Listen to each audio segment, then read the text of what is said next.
60% आम्ही, नमस्कार 50% आम्ही 5 कोणी मुंबईत आणणार.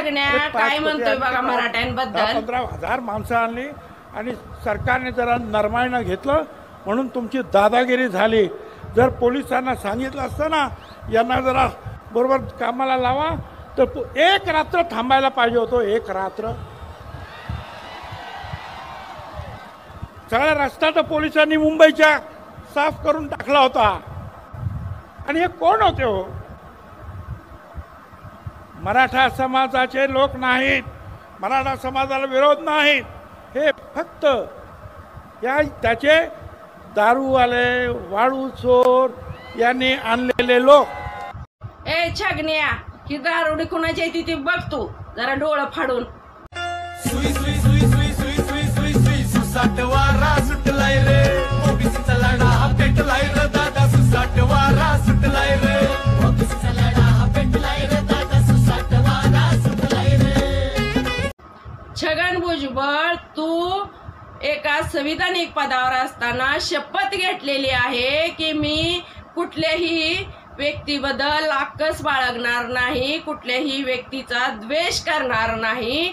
आणि तू मराठी समाजाचा एवढा द्वेष करतोय, एवढी नफरत करतोय, एवढा तिरस्कार करतोय म्हणून तू मंत्रिपदाचा राजीनामा दे.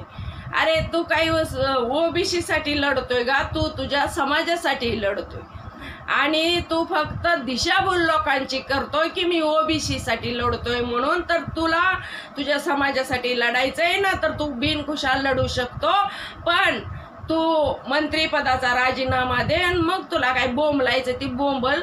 आणि तू जी म्हणतोय ना की एक दिवस थांबायला पाहिजे होतं, एक दिवस जार काढायला.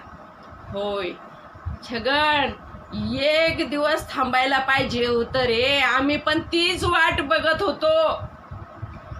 अरे तुम्हाला पण कळलं असतं रे एक दिवस थांबल्यावर ही मराठाची काय आहे ते. अरे ही मराठा ना असं कुणाला बी घाबरणारा मराठा नाही. आम्ही पण जीवाला उदार होऊनच घरातनं बाहेर निघालो होतो, कारण तुमच्यासारख्या हरामखोर साल्यांनी आमचं 70 वर्ष आरक्षण खाल्लंय आणि तुम्हाला लोकांना आता देऊ वाटेना. आमचं खायची सवय लागली. तुमच्या आरक्षणासाठी तुम्ही लढू शकता ना. तुम्ही मराठ्यांना विरोध करणार तुम्ही कोण? तुमचा काय संबंध मराठ्यांच्या आरक्षणाला विरोध करायचा?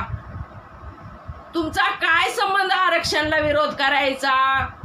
सगळ्यालाच हक्क अधिकार आहेत. आम्हाला पण न्याय अधिकार हक्क आहे ना. आम्ही पण हक्कानं मागू शकतो ना सरकारला. तुमचा काय विरोध? जार रद्द करा आणि इकडे याचिका दाखल केली तिकडं केली.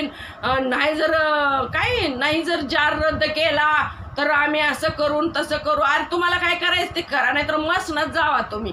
पण आम्ही आत्तापर्यंत मराठी समाजानं कुणाच्या आरक्षणाला विरोध केलाय का? नाही ना केला. मग तू एका संविधानिक पदावर असताना तुला काय मंत्रिपदाचा माज आलाय का म्हणून तू तसा म्हणतोय का जार रद्द झाला पाहिजे? आणि काय ती काय मराठीची लोक नव्हती आणि दारुडी वाळू चोर होती. तू बघाय गेलता काय तिथं? तुझ्यासारखी भ्रष्टाचारी 2-2 वर्ष जेल भोगून आलेली अवलाद तू, आणि तू दुसऱ्यावर टीका करायला लागला काय? माझा मराठी समाज एवढा प्रामाणिक आहे म्हणून तर 70 वर्ष तुम्हाला आमच्या ताटातलं सुद्धा खाऊ घातलं आणि तुम्हाला आम्ही आमच्या ताटातलं खाऊ घालून मोठं केलं म्हणून तुम्ही असं आम्हाला बिब्यासारखं उतायला लागला आणि माझ्या समाजाला दारोडन वाळू चोर म्हणायला लागला. अरे तू बाया माणसाचं बंगलं सुद्धा बळकवलं, तुला बाय माणूस सुद्धा कळली नाही. भ्रष्टाचारी 2000 कोटीचा तू भ्रष्टाचार केलाच आणि दुसऱ्यावर टीका करतो काय? जामिनावर बाहेर आला ह्याची तर जरा लाज बाळग. आणि म्हणतो काय 10-15 हजारच मराठे होते मुंबईत. अरे बिनलाजच्या, तुला काय डोळं बिळं होतं का नव्हतं का? कुठं मसना बिसना तुझं डोळं गेलं? अरे 10 ते 15 हजार नव्हती, 10 ते 15% होती. कळलं का तुला? 75% मराठा गावाकडे होता कारण गौरी गणपतीचा सण असल्यामुळं ती मागणं येणार होती. आणि तुम्ही तर सगळं चाळ करून बघितलंच की आमचं पाणी बंद केलं, वडापावचं स्टॉल बंद केलं, आणि कुठं आम्हाला इकडे सुद्धा गाड्या आमच्या लावलेल्या जागणं सुद्धा खोटे नाटे आमच्या गाडीचं फोटो काढून नेलं. इतकं तर तुम्हाला सत्तेचा माज आलता, एवढा तुम्ही मराठी समाजावर अन्याय केलाय. पण तुम्ही बी आता काय बी करा, आम्ही पण माग हटणारच नाही. काय लढाई तर लढाई अशी आमच्या रक्तात हायच लढाई. आम्ही काय असं काय समाजाच्या जीवावर दुकानं मांडून बसत नाही तुमच्यासारखी रे. आणि तू एक लक्षात ठेव छगण्या, तू किती जरी समाजाच्या जीवावर दुकान मांडलं ना, तुझा आज शेवट फक्त कुठं आहे माहितीये का? जेलमध्ये तू जामिनावर बाहेर आहे, तरी सुद्धा तुला एवढा माज आहे, एवढा द्वेष करतोय एका संविधानिक पदावर असताना. म्हणून माझी मुख्यमंत्र्याला विनंती आहे, मुख्यमंत्री साहेब हे जे मंत्रिपदातनं हकालपट्टी करून द्या. ही गोरगरीब जनतेवर अन्याय करत सुटलाय आणि हा जातीमध्ये तेढ निर्माण करून भांडणं लावण्याचा प्रयत्न करतोय. गावगाड्यावर आम्हाला रोज एकमेकाची तोंड बघायची ती. आणि ही काय एक दिवस इथं सभा घेणार, दुसऱ्या दिवशी इथं सभा घेणार, आणि तिसऱ्या दिवशी बोंबलत जाणार त्यांच्या बंगल्यावर. आणि इथं गोरगरीब समाजाची भांडणं लावून इथं मडी पडायची वेळ आली. लाज वाटायला पाहिजे अरे तुम्हाला. तुम्ही मंत्री झालाय आणि नेता झालाय, तुम्हाला काय गोरगरिबाच्या घरी येऊन काय तुम्हाला काय चुलीबिली पेटवायचे त्या का? आम्हाला रोज एकामेकाला द्यायचं आहे, त्यांच्याकडून बी घ्यायचंय. लाज वाटायला पाहिजे. छगन भुजबळ, परत तू मराठी समाजावर टीका अजिबात करायची नाही.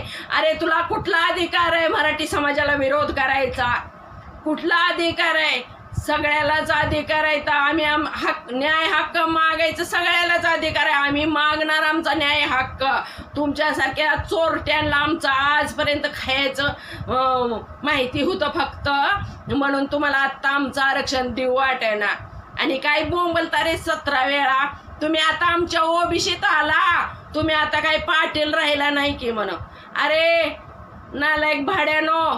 आणि तुम्हाला एक सांगते, आम्ही काल बी पाटील होतो, उद्या बी पाटील आहे, पाटीलच राहणार आहे.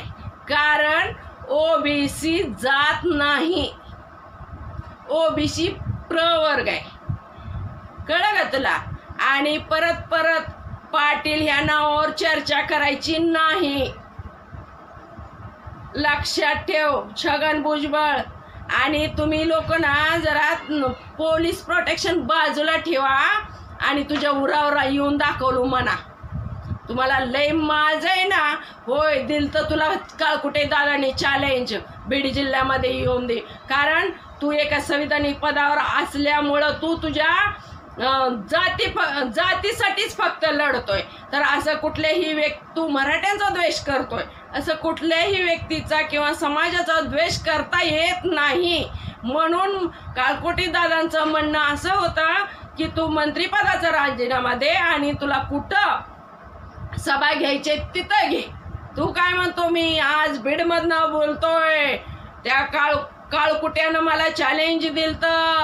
अरे तू पोलीस प्रोटेक्शन बाजूला ठेव आणि मग पुन्हा असले बोल. तुला जर बघायचंच आहे ना तर तू बघ. काय आमच्यानी बी काय बांगड्या घातल्या नाही त्या, आणि बिगर पोलीस प्रोटेक्शनचं फिरते ती आमची, माहिती आहे का तुला? तुझ्यावणी काय अशी 50-50 पोलिस मागं पुढे घेऊन फिरत नाही ती.